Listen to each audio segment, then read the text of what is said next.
Darkpress presents Speak of the Devil, a laid-back magical chat with Adam and Darian Darkly.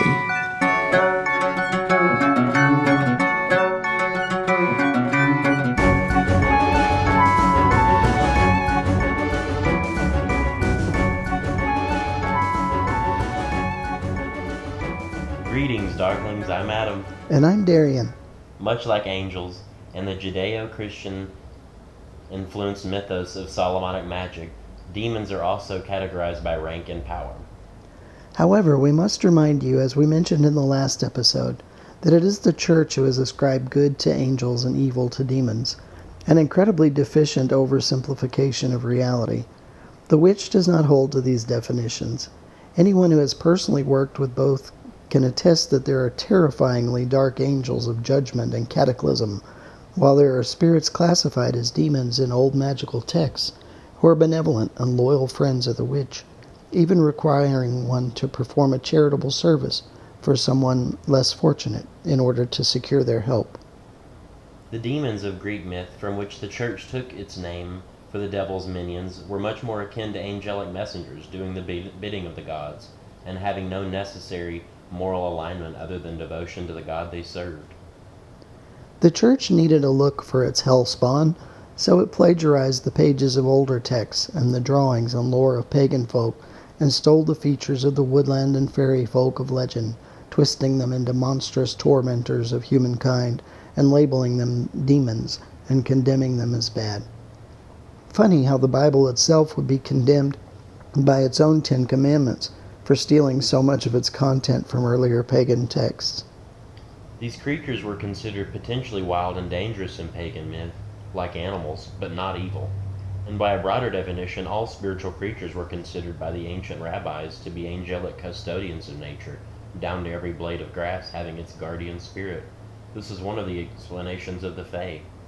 As modern witches, we believe it is important to divorce ourselves from the good designation for angels and the bad designation for demons, remembering that the term demon was originally a blanket term for all spiritual messengers and helpers, regardless of their moral alignment or lack thereof. It was the church determined to incriminate all gods and spirits and beings that fell outside the realm of the brand new religion they were concocting that made such moral condemnations, and even wrote treatises denouncing all those who would consort with such creatures. With this said, do I believe that entities with an evil alignment exist? Yes. There are spirits savage and cruel without an ounce of mercy or remorse, and who smolder a hatred for humanity unrivaled even by humanity itself.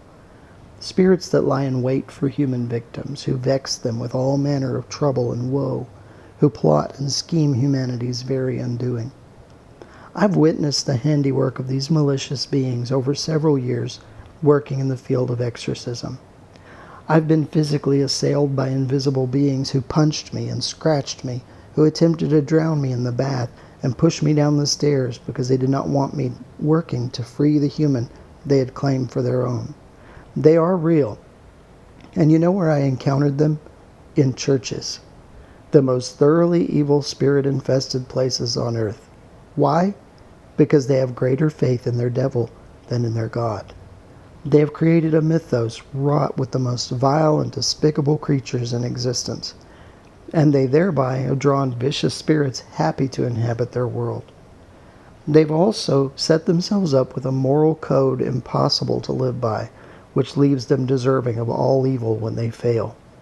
This vacuum Christians have created for themselves leaves them wide open for bodily habitation by the worst of the worst disembodied beings.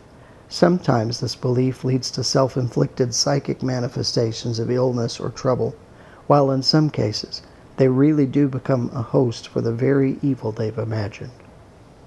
At Darkly's School of Witchcraft, we plan to train our students well in the art of spirit banishment and exorcism.